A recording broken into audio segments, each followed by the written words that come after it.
And away from that, today, the 26th day of July, marks a World Mangrove Conservation Day. The Kenya Forest Service will be signing a management agreement with the Community Forest Association called Vanga in Kwale. Let's bring in our reporter, Mark Namaso, following up on this report, on this development. Mark, good morning. What is the signing of this agreement likely to, how is it likely to benefit residents of Vanga area? Now, Michelle, we've been talking to the residents of Vanga area, and they've been telling us concerning their understanding of the importance of mangrove forests. Some have told us that in the past they've had incidences of tsunamis and those tidal waves of huge proportions, and they say that were it not for the presence of the mangrove forest that you can see just behind me, things would have gone for the worst. Now, what is happening currently is that the government as well as NGOs are trying to get the residents into planting more and more of the mangrove forest. It is a carbon sink. They say that it can absorb up to 3 times as much carbon as the other trees can do. And they say that this is part of reducing global warming and also creating a bigger carbon sink in this area in order to curb the global rising levels of pollution. Now, residents here are looking at the mangroves as a source or the breeding ground for the fisheries on which they depend. Most of the people here are fisherfolk, and they see a direct correlation between the well-being of the mangrove forests and the amount of fish they can be able to get. So residents here are looking at two things, twofold. One is the increased breeding grounds for their fish, and two, they're also looking at the carbon sink. You know, there's an arrangement here called carbon credits, in which the more forest cover of the mangrove that you plant, the more you earn. So this is an arrangement that has been ongoing, even though it is still in its tentative stages, but it is something that is being looked upon from two angles by both residents. Now, I can see the chief conservator of the Kenya Forest Service, who is presiding over this arrangement, and he can tell us briefly, what do you see as the main driving force towards this venture of getting the residents to get involved in afforestation? Thank you so much. First of all, today is a great day. We are honored to be here today to mark and celebrate the International Day of Conservation of Mangrove Ecosystem. And we are here in Vanga on two major principles. First is the recognition that the government cannot alone be able to conserve sustainably all the resources, and particularly the mangrove ecosystem.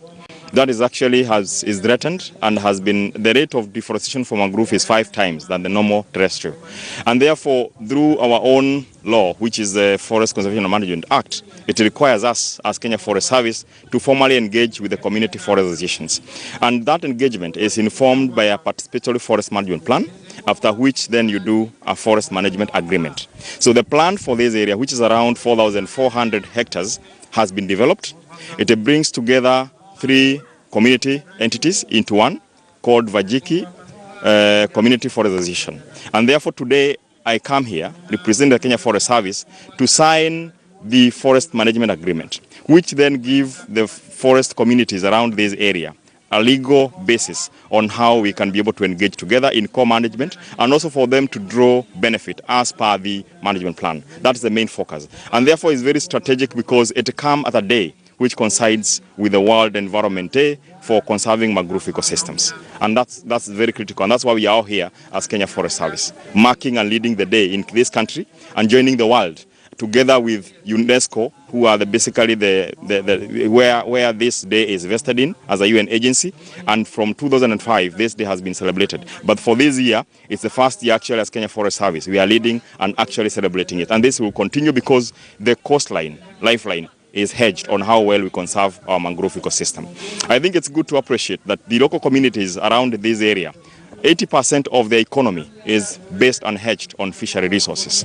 And you cannot have fishery resources if you don't have healthy mangrove ecosystem. And therefore, by them coming together and partnering with the government to conserve this ecosystem, it is basically saying that they are doing it for their own behalf first and for their own survival before anything else. And of course, mangrove itself is the line of defense between the terrestrial and the ocean life. And basically in terms of the sea waves, the sea rise, in terms of livelihood provision, it's actually the first line of defense. And there are a lot of threats, but we are happy that this now agreement, this plan will help us together with the community to work together and protect ourselves from the threats of environment and to be able to conserve it sustainably. Yes. Looking at 4,000 hectares, yes, looks like a small fraction when you compare to the global rate of degradation of forests. What do you think, in your opinion, is the contribution of this small section to the global well-being in terms of our environment?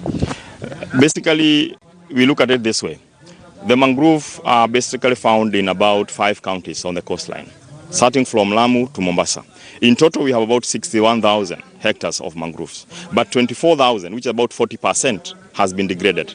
And that's why we are here to come together and work with the community to be able to now continue restoring. And today we have already planted this morning around 1,500 mangrove seedlings. That's what we started today, to be able to demonstrate that it's possible. Last month, we were here together with the Waziri, the CS, Environment and Forestry, Kileko Tobiko. We were together here and we committed after 1 month. We are signing this agreement. And I have come here to be able to make that commitment. Demonstration that if we are able to commit and we're able to do, then we can push the country forward. And therefore, mangroves, basically, as you realize, is a coastline. Yes, I agree, it's coastline. But also you realize, for example, in Tana River, where we were before, I think last month, already they are feeling the challenges. Like the seawater has already started encroaching the freshwater ecosystems. And the farmers there, about 30 kilometers inland, they are not having any productivity because of the salinity. And therefore, it is not something that we take for a chance. We have to commit as a country. We have to strategically focus on this area and be able to change the story from degradation to restoration so that we have a future for the people of this area and a future for the country. Thank you.